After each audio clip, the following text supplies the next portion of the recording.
Les ressources humaines, c'est un département que tout le monde connaît, bien sûr, mais dont le rôle est souvent, disons, un peu caricaturé. On est bien loin des clichés. En fait, la fonction RH a vécu une transformation assez radicale ces dernières décennies.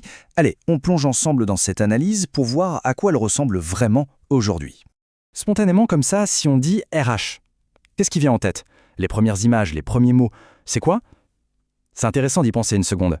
Parce qu'il y a de fortes chances que ça soit lié à des tâches administratives, ou peut-être même à des situations un peu délicates au travail. Et voilà, on y est.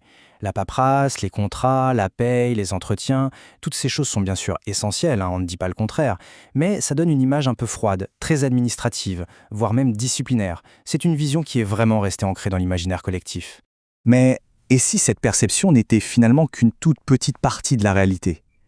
Et si, derrière cette façade un peu austère, se cachait en fait un levier stratégique majeur pour la performance et le bien-être dans l'entreprise? C'est exactement ça qu'on va explorer. Bon alors, remettons les choses à plat. Pour vraiment comprendre la fonction RH d'aujourd'hui, il faut aller au-delà de ses tâches les plus visibles. Il faut saisir sa mission fondamentale. Voilà, la définition moderne, elle est là. Le terme qui change tout ici, c'est capital humain. C'est crucial. On ne parle plus seulement de personnel qu'il faut gérer, mais d'un véritable capital qu'il faut faire grandir. La nuance, elle est énorme. Le but, c'est de réussir à aligner les objectifs de l'entreprise avec les besoins et les aspirations des salariés. Cette citation de Gary Dessler, elle résume parfaitement l'étendue du terrain de jeu. Obtenir, former, évaluer, rémunérer, chacun de ces mots, c'est en fait un pilier de la GRH moderne.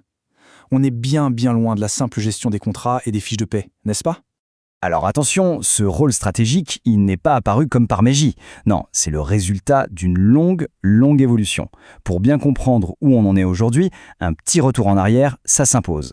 Ce tableau, il est parfait pour ça. Il illustre super bien cette transformation. Dans les années 50 à 70, on parlait de gestion du personnel. Le rôle était purement administratif et aussi disciplinaire, point.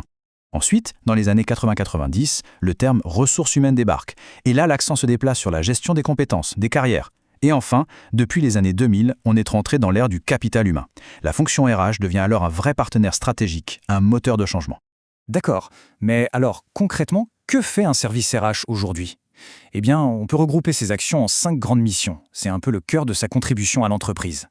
Ces 5 missions, en fait, elles forment un cycle complet. D'abord, attirer les bons talents. Puis, développer leurs compétences. Ensuite, évidemment, il faut les motiver et les garder sur le long terme.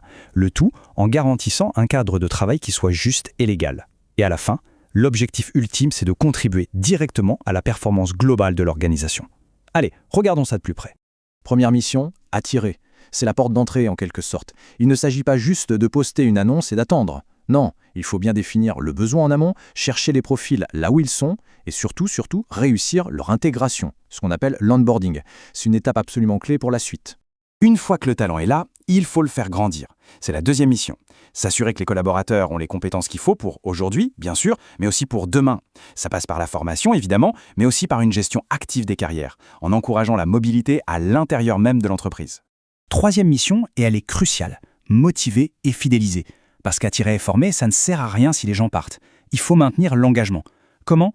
Eh bien, avec une politique de rémunération qui soit juste, en travaillant activement sur la qualité de vie au travail et en mettant en place des systèmes d'évaluation et de reconnaissance qui donnent du sens au travail de chacun.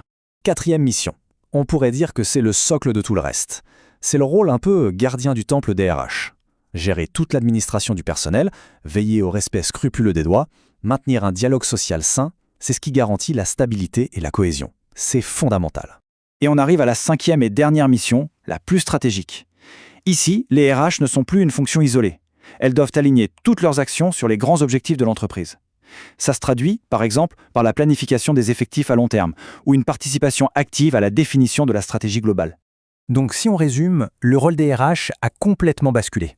D'une fonction purement support, elle est devenue une fonction partenaire, une fonction essentielle pour naviguer dans les défis complexes d'aujourd'hui et de demain. Ce qui est passionnant, c'est de voir comment tout ça se traduit en un vrai mandat stratégique. Aujourd'hui, les RH sont en première ligne pour accompagner la transformation digitale, pour bâtir une marque employeur forte qui va attirer les meilleurs et pour créer une culture d'entreprise qui arrive à allier performance et bien-être. C'est un vrai rôle d'architecte social en fait.